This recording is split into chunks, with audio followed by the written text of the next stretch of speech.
Hello everyone, welcome to Indeed IS. Today we are going to discuss the Hindu newspaper of 9th December 2023. तो चलिए हम लोग देखते हैं कि कौन कौन से इंपॉर्टेंट आर्टिकल है जो हमें डिस्कस करना है। तो सबसे पहले तो हम लोग देखेंगे RBI keeps repo rate at 6.5%, raises GDP growth forecast. तो इसमें क्या है हम लोग ये डिस्कस करते हैं।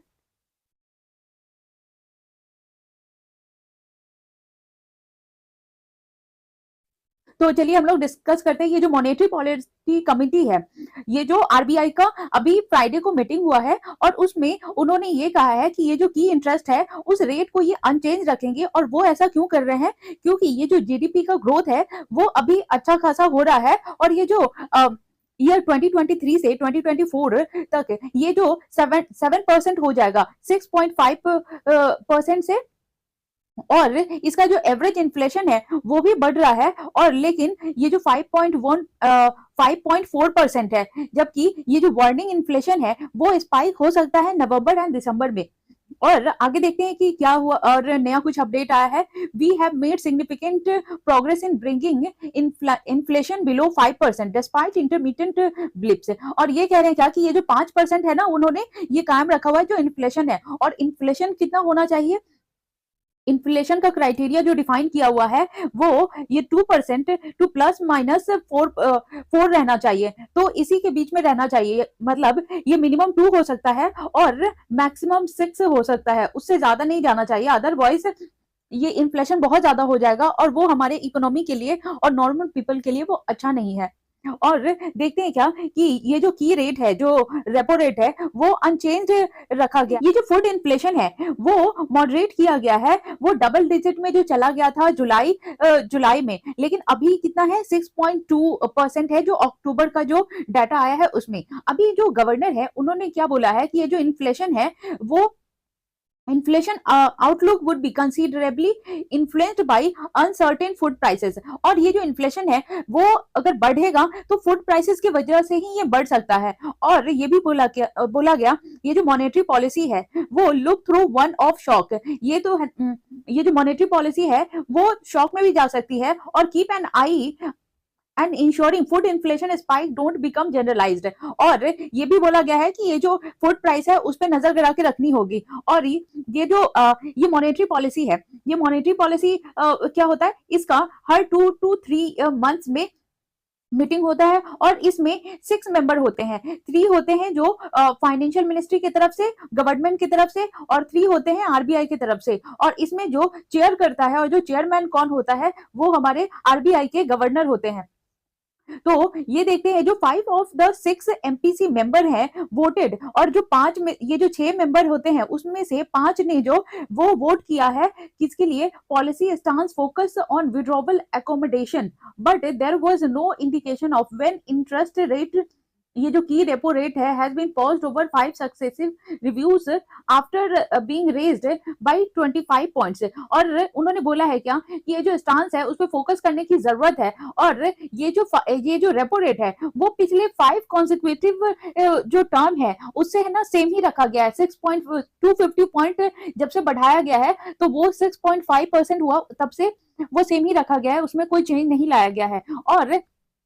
और ये भी बोला गया है कि ये जो है, और इसका जो ये 1 बेसिस पॉइंट कितना होता है, और 1 बेसिस पॉइंट जो है वो 0.01% पॉइंट के बराबर होता है।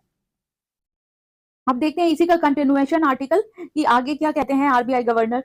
ये जो 4% और ये जो गवर्नर स्ट्रेस करते हैं और बोलते हैं कि ये नॉट जस्ट इनका जो अचीवमेंट है ये इन्फ्लेशन का, वो 4% ही नहीं है बट बल्कि ये भी मेंटेन करना है कि ये जो ड्यूरेबल बेसिस है वो भी मेंटेन रहे। और ये तभी पॉसिबल होगा जब ये फॉरवर्ड गाइडेंस लाया जाएगा। और फ्यूचर का जो लुक्स फिकल है और new shock can hit at any time. और अभी जैसे कि फ्लड आ रहे हैं, बहुत सारी इमरजेंसी सिचुएशन आ रही है, या फिर नया नया डिजीज निकल के आ रहा है, या फिर साइक्लोन हो गया, तो इन सब के कारण हमारे इकोनॉमी पे बहुत इफेक्ट पड़ सकता है। इसीलिए ये जो शक्तिकांत दास जी ने ये बोला है कि हमें बहुत नजर गड़ा के रखनी होगी, और ये जो कोई भी शॉक जो है वो किसी भी टाइम इकोनॉमी को हिट कर सकता है। इसीलिए ये जो 4% इन्फ्लेशन है उसको मेंटेन करके रखना होगा।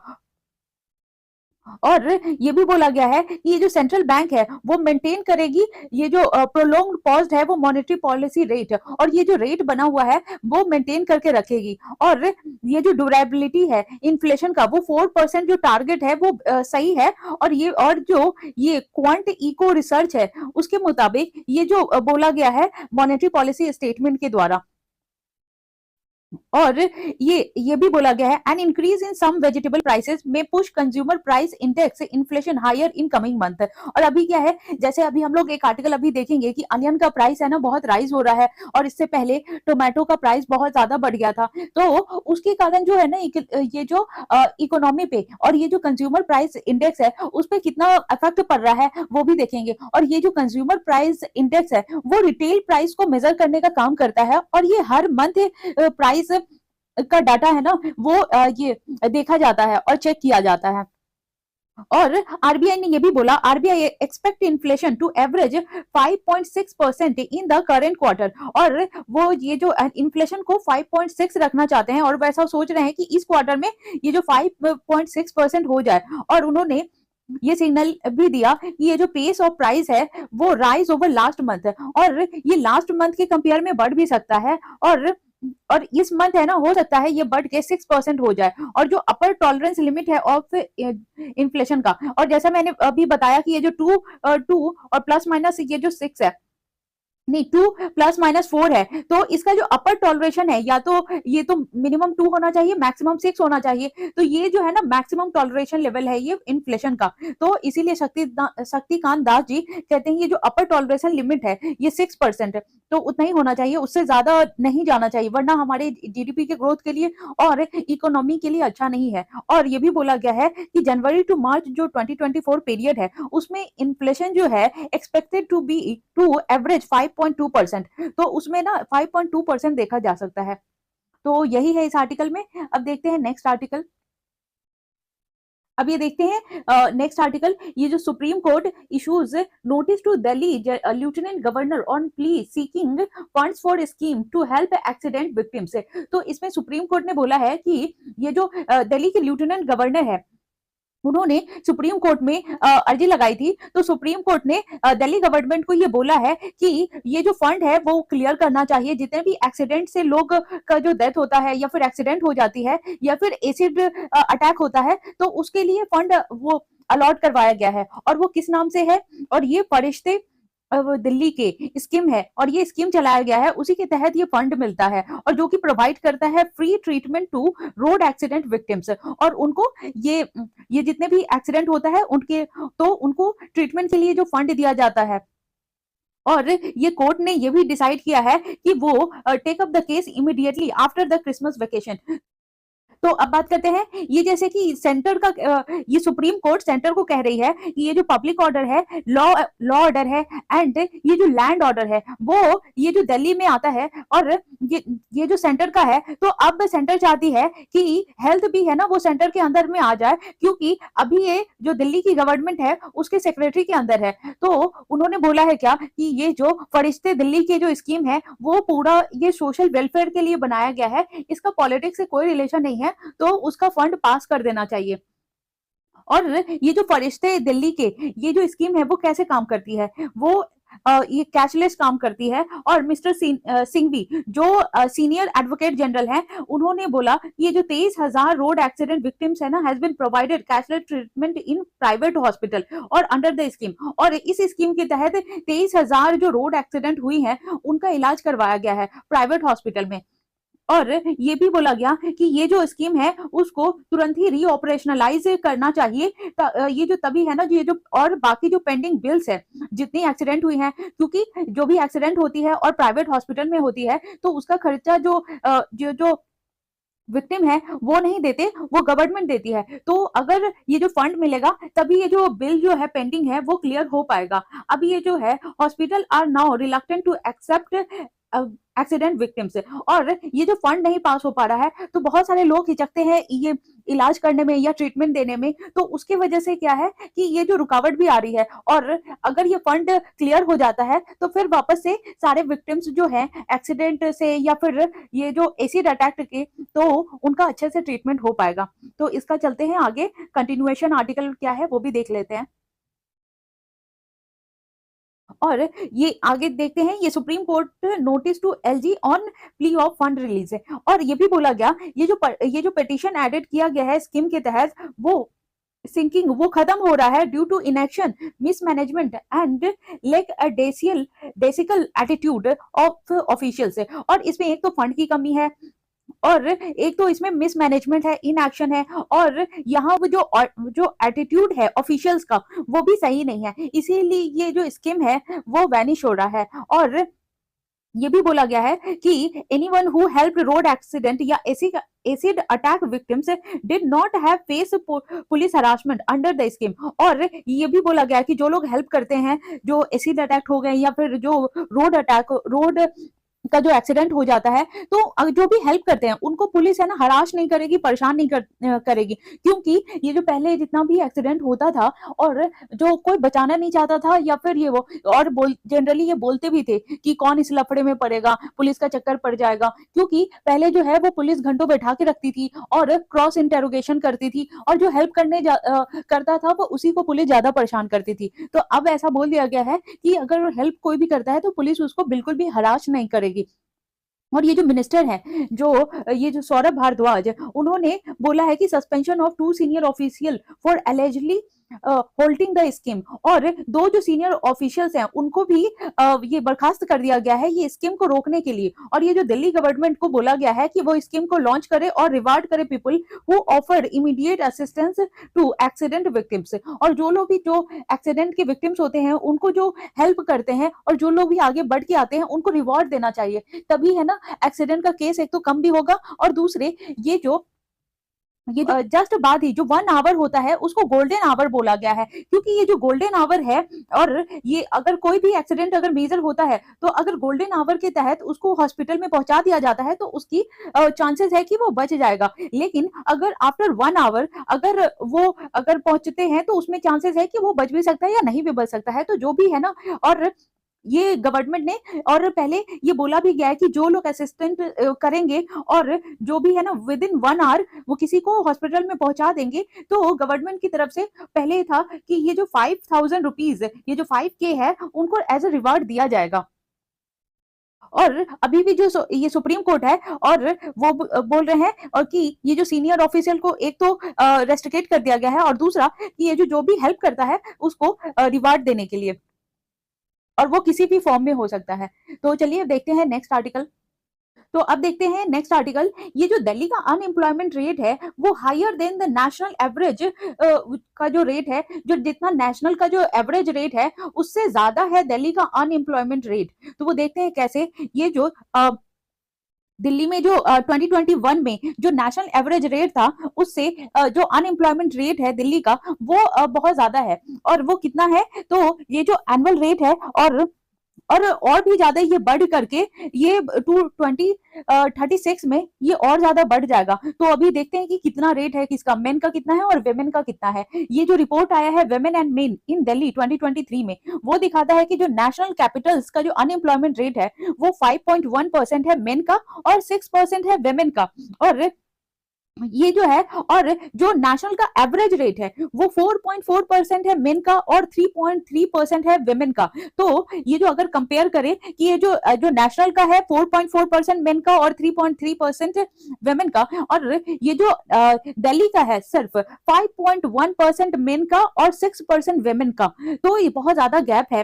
तो इसीलिए ये जो अनएम्प्लॉयड, और ये जो अनएम्प्लॉयड बोलते किसको है, तो उसका एक डेफिनेशन है, वो डेफिनेशन है जो unemployed person है as one who want to work but is not doing so even though they are available for employment and actively seeking work, thus reflecting the inability of an economy to generate suitable employment। और ये जो है कि उनके पास ये जो काम तो दिखता दिखता है लेकिन वो कर नहीं पाते, और दूसरा कि ये जो अनएम्प्लॉयमेंट पर्सन है वो काम करना चाहते हैं लेकिन काम की प्रॉपर कमी के कारण वो काम नहीं कर पाते। जैसे कि आपने सुना होगा कि ये जो अनएम्प्लॉयमेंट रेट हर जगह इतना ज्यादा है कि जिन्होंने डिग्री होल्डर है और जो इंजीनियर्स हैं और जो अच्छे खासे पढ़े हुए हैं, जो पीजी होल्डर्स हैं, वो भी प्यून की नौकरी के लिए जा रहे हैं और वो रिक्शा चला रहे हैं या फिर और भी अदर जो एक्टिविटीज होती हैं, और जो छोटे छोटे जो लेबर काम कर रहे हैं, ये सारे में उनको काम करना पड़ रहा है बिसाइड्स ऑफ दियर डिग्रीज।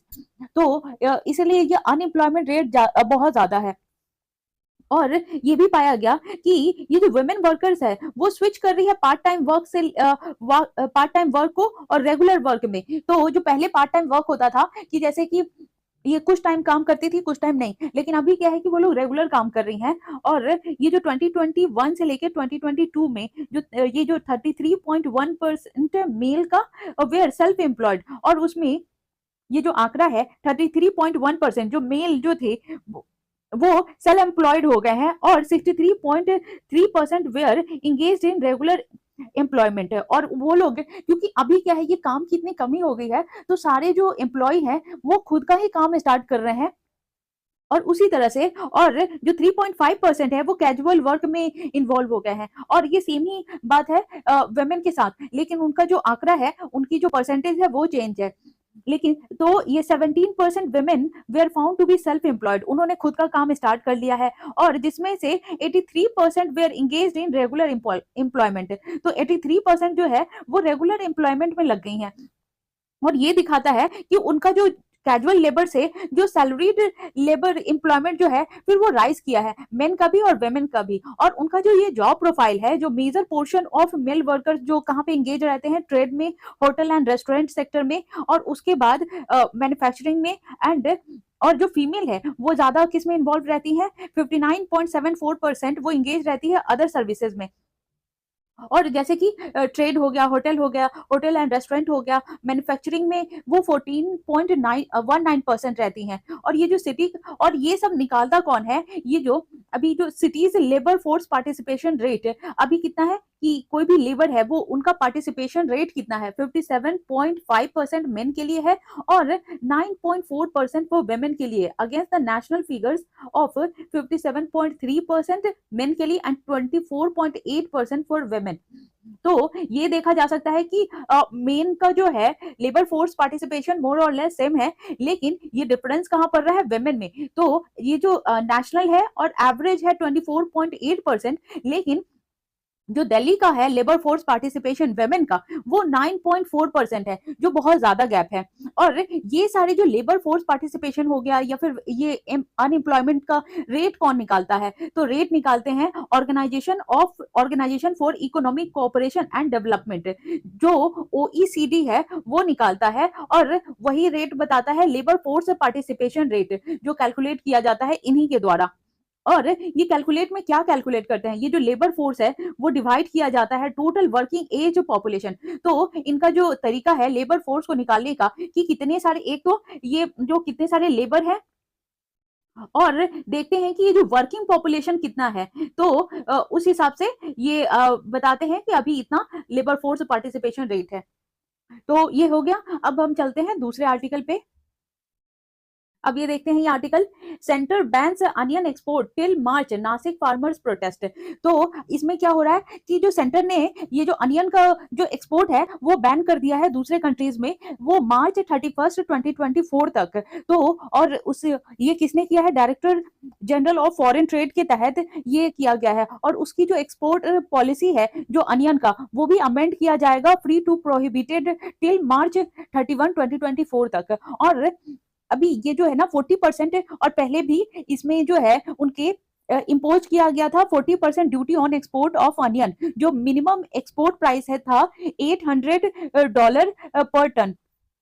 और ये जो अभी ऐसा क्यों कर रहे हैं, क्योंकि अगर सारा एक्सपोर्ट हो जाएगा तो अभी जो है अनियन का दाम बहुत बढ़ रहा है, और सारा जब ये अदर कंट्रीज में एक्सपोर्ट कर देंगे तो इंडिया में और ज्यादा इन्फ्लेशन हो जाएगा। और अभी हम लोगों ने देखा आर्टिकल की कैसे फूड इन्फ्लेशन को कंट्रोल रखना बहुत इंपॉर्टेंट है। अदरवाइज ये जो हम लोग और ये जो इन्फ्लेशन का टारगेट हम लोग अचीव करना चाह रहे हैं नेक्स्ट ईयर तक, ये जो अभी 6.5 है लेकिन नेक्स्ट ईयर हम लोग चाह रहे हैं कि 5.2 हो जाए, तो उसके लिए ये जो फूड का इन्फ्लेशन है उसको कंट्रोल करना बहुत जरूरी है। इसीलिए ये फूड इन्फ्लेशन को कंट्रोल करने के लिए बैन लगाया गया है। लेकिन आपको तो पता ही है कि सबसे ज्यादा ये जो नासिक का जो अनियन है वो बहुत ज्यादा क्वांटिटी में होता है, और इसीलिए और वहां पे जो फार्मर्स है वो लोग प्रोटेस्ट कर रहे हैं इसका।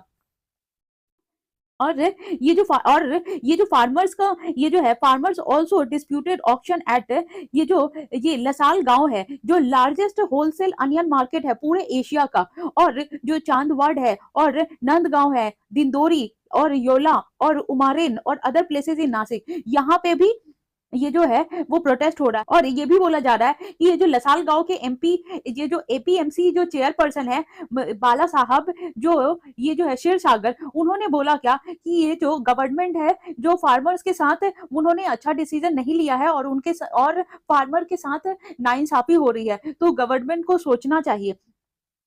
और बस यही है इसमें इम्पोर्टेंट। बाकी तो जो रेट है कि कितना कुंटल था पहले और अभी कितना है आगे कितना, तो इसमें तो चेंजेस आते रहेंगे, तो वो उतना इम्पोर्टेंट नहीं है। मेन इम्पोर्टेंट है जो इसमें कि अनियन का प्राइस, फूड इन्फ्लेशन और जो एपीएमसी का जो डिसीजन है वो इम्पोर्टेंट है। और ये है कि ये जो लसाल गांव है वो लार्जेस्ट होलसेल अनियन मार्केट है पूरे एशिया का।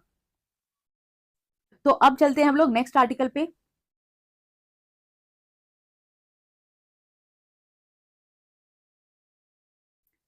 अभी आर्टिकल है इंडियाज री emergency in field of art and architecture will benefit entire world. तो ये मोदी जी का ऐसा कहना है क्योंकि अभी रिसेंटली जो रेड फोर्ट में उन्होंने ये जो इनॉग्रेशन किया है, तो ये बोला है कि prime minister Narendra Modi on Friday, और इंडिया का जो री इमरजेंस होना चाहिए, ये जो प्री एमिनेंट पोजीशन है इंडिया का in the field of art and architecture, तो वो बेनिफिट पहुंचाएगा पूरे ह्यूमैनिटी को और ऐड करेगा और गवर्नमेंट को भी। और ये जो working to institutionalize global cultural initiative, अगर ये जो गवर्नमेंट है वो काम करते हैं, ये जो कल्चर है हमारा वो पूरे वर्ल्ड में या ग्लोबली उसको फैलाने में अगर काम करेंगे तो। और मिस्टर मोदी जी ये भी कहते हैं, जब उन्होंने इनॉग्रेट किया ये जो मेड इन इंडिया आर्ट बना है आर्किटेक्चर एंड जो डिजाइन किया गया है, ये जो बाइनल है जो रेड फोर्ट पे बना है, तो उसी में उन्होंने ये बोला है कि ये जो ग्लोबल आर्ट है, ये जो हमारा जो आर्ट है वो उसको ग्लोबली फैलाना चाहिए। और उन्होंने ये भी बोला कि ये जो कल्चरल स्पेसेस है वो which are being build up in Delhi, और ये जो कल्चरल स्पेस जो बनाया गया है कहाँ कहाँ पे, ये दिल्ली में, कोलकाता में, मुंबई में, अहमदाबाद में एंड वाराणसी, और उसको एनरिच करना चाहिए। और सिटीज को है ना वो ये जो सिटीज है उनको और फैलाना चाहिए। और ये जो हमारा इंडिया का जो वाइब्रेंट कल्चर है, जो एंशियंट हेरिटेज जो अट्रैक्ट करता है टूरिस्ट को from all over the world, उसको भी फैलाना चाहिए। और ये जो बाइनल है हैज एग्जीबिशन ऑन 7 थीम्स, और ये जो है ना ये एग्जीबिशन लगा है कितने थीम्स पे है, 7 थीम्स में। और वो कौन कौन से हैं, ये doors of India, garden of India, और बाउलीज जो स्टेप वेल्स हैं of India, temples of India, architectural wonders of independent India, फिर indigenous design and women in architecture and design. तो ये सारे जो है वो थीम पे बना है। और ये जो कह रहे हैं क्या कि इसका जो एग्जीबिशन है have been designed both in physical and digital forms में, और इसका जो डिजाइन किया गया है वो डिजिटल और फिजिकल फॉर्म में डिजाइन किया गया है। और ये जो है और ये इंटरैक्ट करता है, और ये जो इसका जो पैनल और आगे जो ग्लोबली उसको फैलाया जाएगा, तो उसके लिए ये जो है वो पैनल से भी डिसीजन लिया जाएगा, डिस्कस किया जाएगा, और जो पीपल्स है और ऑडियंस है उनसे भी इस मैटर पे इंटरैक्ट किया जाएगा। तो यही है इस आर्टिकल में। अब चलिए हम लोग नेक्स्ट आर्टिकल देखते हैं।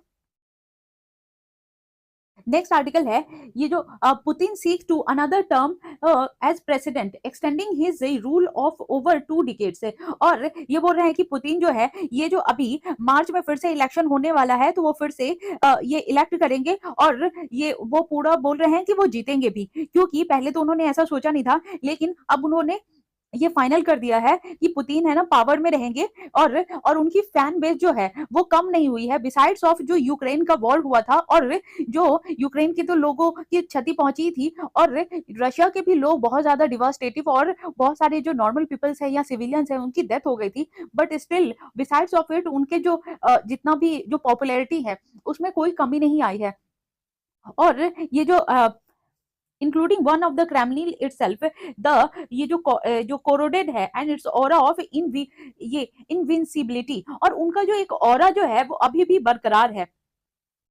और उन्होंने बोला कि I will run for president for Russian federation, और पुतिन है वो फिर से रशियन फेडरेशन के लिए वो इलेक्ट होंगे और प्रेसिडेंट बनेंगे। और अगर वो इस साल भी अगर फिर से प्रेसिडेंट बन जाते हैं तो वो जो होंगे सबसे ज्यादा जो लॉन्गेस्ट सर्विंग प्रेसिडेंट कहलाएंगे, क्योंकि he is already the longest serving Kremlin leader since Soviet dictator Joseph Stalin who died in 1953। तो ये वो जोसेफ स्टालिन थे, उन्होंने भी बहुत ज्यादा ये लॉन्गेस्ट सर्व किया था, लेकिन उसके बाद से ये जो पुतिन है वो रूल कर रहे हैं, और ये सबसे अगर वो इस ईयर भी सर्व करते हैं रशिया को तो सबसे ज्यादा रूल करने वाले प्रेसिडेंट बन जाएंगे। तो इस आर्टिकल में इतना ही है, चलते हैं दूसरे आर्टिकल पे। अब बात करते हैं US FDA approves pair of gene therapies for sickle cell anaemia.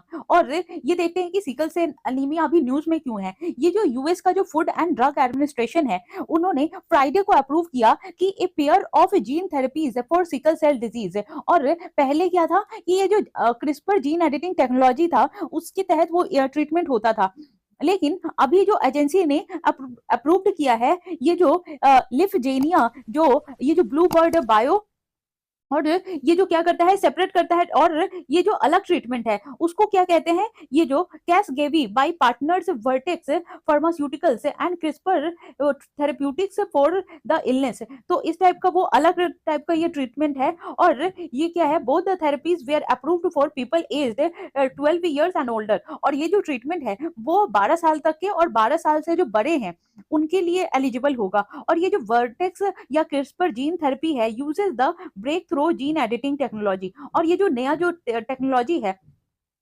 और वो ये जो जीन एडिटिंग टेक्नोलॉजी है उससे भी थोड़ा इन्हांस करके होगा। और ये जो जीन एडिटिंग टेक्नोलॉजी है इसने 2020 में नोबेल प्राइज जीता था, क्योंकि उसी वक्त ये जो क्रिस्पर कैस9 का ये जो ये इलाज है वो अच्छा चल के आया था, और इसने नोबेल प्राइज भी विन किया था 2020 में। और देखते हैं ये सिकल सेल डिजीज है क्या, और इसका ये कॉज क्या क्या होता है। तो ये जो सिकल सेल डिजीज है is a painful inherited blood disorder है that can be deliberating and lead to pneumonia. और ये जो है ना जो प्री मैच्योर डेथ है। अब ये जो सिकल सेल एनीमिया है ये एक तो पेनफुल होता ही है, और एक ब्लड का डिसऑर्डर है जो कि बहुत ज्यादा, क्योंकि ब्लड से रिलेटेड जितने भी डिजीज होती हैं तो उसको क्योर करना उतना आसान नहीं होता है। उसकी कुछ ही जो ट्रीटमेंट है, एक तो बोन मैरो हो गया या फिर जो डायलिसिस होता है वो, और ये दोनों ही उतना ईजी नहीं है। तो इसीलिए इसमें क्या है कि इसके कारण जो प्री मैच्योर डेथ भी हो जाता है, और अभी तक कितने अफेक्टेड है, और ये अफेक्ट करता है कम से कम ये जो है ना 1 लाख जो पीपल है वो यूएस में, और जो मोस्टली जो ब्लैक पीपल है तो उनको ये ज्यादा अफेक्ट करता है, और वहां पे जितने भी ब्लैक पीपल है वो ज्यादा अफेक्टेड है। और ये जो सिकल सेल ये जो डिजीज है उसके कारण क्या होता है, ये बॉडी है ना ये जो ये फ्लूइड हो जाता है, और सिकल सेल का जो हीमोग्लोबिन है वो क्या करता है, जैसे हमारे हीमोग्लोबिन जो भी वो ऑक्सीजन के साथ कंबाइन होके फिर ये ब्लड बनाता है और ये रन करता है। लेकिन ये जो सिकल जो हीमोग्लोबिन है वो इनकेपेबल हो जाता है, ये ब्लड कैरी नहीं कर पाता, और इसीलिए ये जो ये सिकल टाइप का ये जो शेप ले लेता है। और फिर देखते हैं क्या, ये जो सिकल सेल है टेंड टू और स्टिक टुगेदर, और ये जो एक तो ये सिकल सेल वो सिकल का ये जो शेप ले लेता है, और फिर ये बाकी जो है ना वो सिकल के साथ ये अटैच हो जाता है, जिसके कारण ये जो और वो ब्लड ये जो स्मॉल और ये जो स्मॉल ब्लड वेसल्स हैं उनको ये ब्लॉक कर देता है, और जिसके कारण इंटेंस पेन होता है बॉडी में, और वो अनबियरेबल होता है, और ये स्ट्रोक है ना वो पेन जो है वो स्ट्रोक में तब्दील हो जाता है, और जिसके कारण ये ऑर्गन फेल्योर भी हो जाता है। और ये जो है और makers of both the therapies have pitched them as one time treatment. और ये भी बोला ये जो पहले जीन एडिटिंग का जो थेरेपी चलता था तो ये वन टाइम ट्रीटमेंट तो होता है, लेकिन ये कितना इफेक्टिव होगा और कितना लॉन्ग लास्टिंग होगा ये नहीं बोला जा सकता। और ये जो ट्रीटमेंट है the only longer term treatment for sickle cell disease is a bone marrow transplant. और अभी तक तो सिर्फ यही है कि ये जो बोन मैरो ट्रांसप्लांट है वही एक जो इफेक्टिव ट्रीटमेंट है। और ये भी ये जो स्केप्टिकल रिजल्ट है वो बोल रहे हैं कि ये जो ट्रांसफॉर्मेटिव थ्योरी थेरेपी है और बिकॉज ये patient will still have sickle cell disease on other side of gene therapy. तो ये जो वो अगर वहाँ के जो डॉक्टर्स हैं वो कह रहे हैं कि अगर ये जो ट्रांसप्लांट हो भी जाता है तो भी ये अदर साइड ये फॉर्म करता है, और अगर ट्रीटमेंट हो जाने के बाद भी ये गारंटी नहीं है कि उनका जो सिकल सेल जो एनीमिया है वो ठीक हो जाएगा और फिर से डेवलप नहीं होगा। तो ये दिक्कत वाली बात है। अब चलते हैं नेक्स्ट आर्टिकल पे। दूसरा आर्टिकल देखते हैं। Tech startup funding in India fall 72% so far in 2023, mark lowest funding in 5 years, says Turkson. अब ये जो है जो इंडियन का स्टार्टअप है वो और इकोसिस्टम है वो सिग्निफिकेंटली डिक्लाइन कर रहा है, और ये लास्ट 5 years के कंपैरिजन में सबसे ज्यादा कम इस बार है ना इन्वेस्टमेंट हुआ है, और इसमें डिक्रीमेंट कितना हो गया है 72% इन 2023। और ये जो टेक स्टार्टअप इकोसिस्टम है वो रिसीव करता है a total funding of 7 billion so far this year, और as compare to $25 billion in the previous year. तो पिछले साल इसने $25 बिलियन वो कमाया था, जो कि इस बार मात्र $7 बिलियन है। और ये किसने पता लगाया है? अकॉर्डिंग टू द और ट्रैक्सन जियोज क्वार्टरली रिपोर्ट। और ये जो क्वार्टरली रिपोर्ट निकला है ट्रैक्सन का उससे पता लगा है, और ये जो है रिकॉर्ड किया गया है ये लोएस्ट फंडिंग है, और लोएस्ट फंडिंग में भी कितना $957 मिलियन टू डेट अभी तक। और ये जो making the lowest funded quarter since Q3 2016। अभी ये जो 2016 से जो क्वार्टर थर्ड है उससे उसमें अभी तक का ये सबसे लोएस्ट है, मतलब इतना लो 2016 से कभी नहीं हुआ है जो इस बार हुआ है। और ये जो है और India drop the 5th position this year from 4th place in 2022 and 2021। और इंडिया का जो इतना हाईली ग्रोथ हो रहा था और इंडिया 4th पोजीशन पे चला गया था 2021 और 2022 में, और ये इतना जो डिक्लाइन हुआ है इन्वेस्टमेंट में उसके कारण वापस से इंडिया 5th पोजीशन पे चला गया है।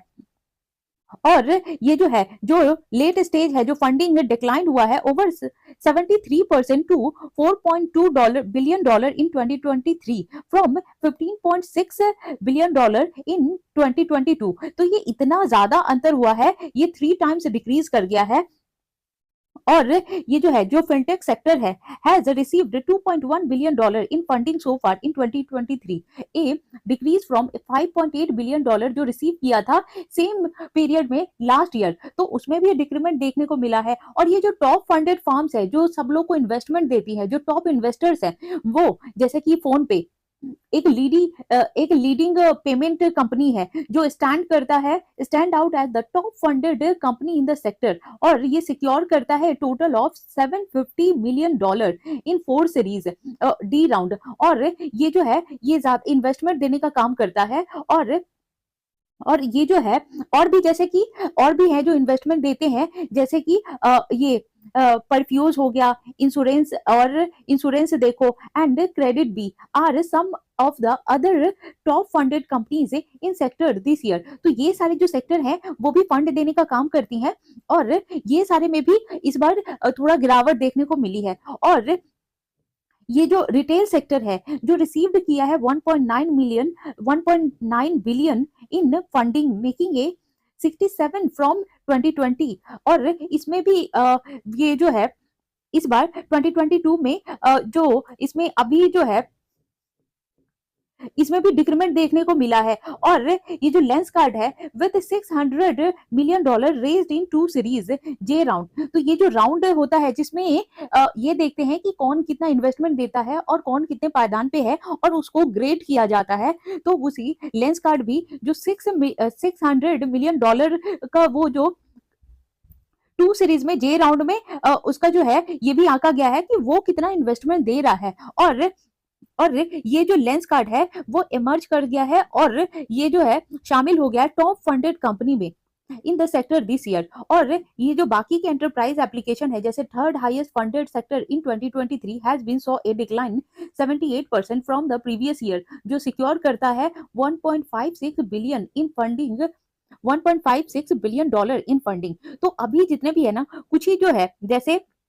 लेंस कार्ड हो गया और ये जो रिटेल सेक्टर है उस वही लोग है ना थोड़ा सा राइज किए हैं। बाकी ये जो कंपनीज है जो इन्वेस्टर्स इन्वेस्टमेंट देने का काम करती हैं उनमें डिक्रीमेंट देखा गया है। और ये जो बेंगलुरु है, मुंबई है, दिल्ली एनसीआर है, continue to attract significant funding in India's tech startup ecosystem. और यहाँ पे क्या है, स्टार्टअप का बहुत ज्यादा कंपनी सेटअप होती है और वहीं पे सबसे ज्यादा इन्वेस्टमेंट भी दिया जाता है। अब देखते हैं ये जो लेट्स वेंचर है और एसएल है, ये जो ब्लूम वेंचर है, being the top investor supporting the growth of Indian tech space. और ये जो है ना लेट्स वेंचर हो गया, एसएल हो गया, ब्लूम वेंचर हो गया, ये अभी की ये टॉप इन्वेस्टर्स बन गई हैं जो अभी जो इंडियन टेक स्पेस में जितना ज्यादा इन्वेस्टमेंट और जितने भी न्यू स्टार्टअप कंपनीज है उनको इन्वेस्टमेंट देने का काम करती हैं।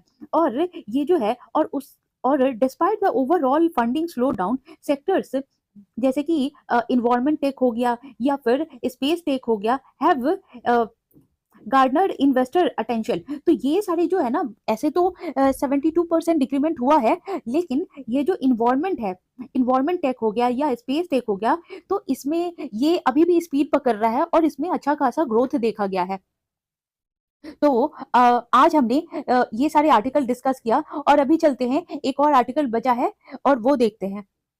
तो चलिए ये आर्टिकल देखते हैं। RBI enhances UPI payment limit to set rules for online loan aggregators. तो आरबीआई ने नया रूल सेट किया है और वो देखते हैं कि क्या है। The central bank raises UPI payment limit for health care and education from 1 lakh to 5 lakh. RBI also flags concern over firms that aggregate loan offer from different lenders, saying the aggregators could be harming consumers' interest. अब इनका क्या कहना है, ये जो RBI है उन्होंने नया जो है रेगुलेशन ऑन पेमेंट पे सेट किया है और यूपीआई और बैंक जो मैंडेट थे उनको टाइटन कर दिया है। और मतलब कि ये जो आरबीआई ने अभी जो यूपीआई है और ये जो यूपीआई से पेमेंट किया जाता था उनकी लिमिट जो हेल्थ केयर एंड एजुकेशन के लिए बढ़ा के जो पहले 1 लाख था उसको 5 लाख कर दिया है। और ये जो है ना उनका जो लिमिट है, limit on recurring E payment जो मैंडेट था, क्रेडिट कार्ड का, इंश्योरेंस का, प्रीमियम पेमेंट का और जो म्यूचुअल फंड है उसको क्या किया है, ये जो पहले 15,000 था अब वो बढ़ा करके 1 लाख कर दिया है। लेकिन ये सारी चीजों में तो प्रिविलेज प्रोवाइड किया है, लेकिन जो एनबीएफसी है और बैंक है जो उन सारे पे थोड़ा सा उन्होंने टाइटन कर दिया है कि उन सबको फिनटेक के साथ लिंक करके और ये जो लोन वगैरह जो मिलता था उन सब पे अपनी निगरानी बना के रखनी होगी। और उनको बोला है बैंक और ये जो एनबीएफसी है वो फिनटेक कंपनी के साथ ज्वाइन करके जो लोन प्रोवाइड करती है तो उसमें उन्होंने ट्रांसपेरेंसी लाने की बात की है और बोला है कि वो ट्रांसपेरेंट रहे ताकि ये जो जो ये डार्क क्लाउड है, ये जो डार्क क्लाउड कहने का मतलब कि ये जो इंटरनेट की जो दुनिया है वो ऊपर का तो दिखता है लेकिन जो नीचे की जो है वो सारा कुछ नहीं दिखता है, तो उसमें क्या है कि ट्रांसपेरेंसी नहीं होती। तो इसीलिए उन्होंने बोला है कि जो डार्क क्लाउड का एरिया है वो भी दिखना चाहिए ताकि हमें पता चले ये जो फंड है कहाँ जा रहा है। क्योंकि बहुत सारी कंपनीज क्या करती हैं, वो लोग खुद का ही पैसा और लोन के लिए दे करके या फिर ये वो रोटेट करती हैं और उससे क्या होता है कि वो ब्लैक मनी को ही सर्कुलेट करते रहते हैं। तो इस चीज से बचने के लिए आरबीआई ने बोला है कि अगर आप किसी भी फिनटेक जो कंपनी है, मतलब कि फाइनेंशियल टेक्नोलॉजी कंपनी है, अगर आप किसी को भी लोन देते हैं तो वो आपको आरबीआई को आपको बताना होगा ताकि ट्रांसपेरेंसी बनी रहे। और ये भी बोला है कि अगर इसमें फर्दर कोई गाइडलाइंस आएगा या प्रोवाइड किया जाएगा इंपॉर्टेंट इंफॉर्मेशन और ये जो रेपोजिटरी वॉलंटरी के रिगार्डिंग और तो वो हेल्प तो फिर ये जो अप्रोप्रिएट पॉलिसी अप्रोच है उसके तहत वो हेल्प किया जाएगा। और फिर आगे उसमें और जैसे जैसे गाइडलाइंस आएंगी और जो प्रोविजन आएगा तो फिर उसको मेंटेन किया जाएगा। अब ये जो इंपॉर्टेंट न्यू फ्रेमवर्क है उसको पढ़ लेते हैं। The central bank raises the limit on recurring e payment mandate for credit card, insurance and mutual fund from to 1 lakh from 15,000। ठीक है, ये तो हमने देख लिया। और RBI proposes the creation of fintech repository by April as bank and NBFC begin to partner with fintech to offer loan। और RBI ने बोला है कि ये जो क्रिएशन किया है फिनटेक का, और ये जो लोन जो देंगी बैंक और एनबीएफसी फिनटेक को, उस पे भी उन्होंने देख रेख करने का थोड़ा फैसला सुनाया है। और RBI also opt to regulate web aggregation of loan product to enhance transparency. और जितने भी लोन जो दिए जाते हैं, फिनटेक हो गए या और भी बहुत सारी कंपनीज है, तो उन पे क्या आरबीआई उस पे अपनी नजर बना के रखेगी, और ताकि ट्रांसपेरेंसी आए। तो ठीक है, हमने सारे आर्टिकल्स कवर कर लिए। और थैंक यू वेरी मच। आप इसको देखिए, एक दो बार सुनिए और खुद से पढ़िए, ताकि आपके दिमाग में अच्छे से बैठ जाएगा। So thank you. और आप इसी तरह से लाइक कीजिए, शेयर कीजिए एंड सब्सक्राइब कीजिए। Thank you.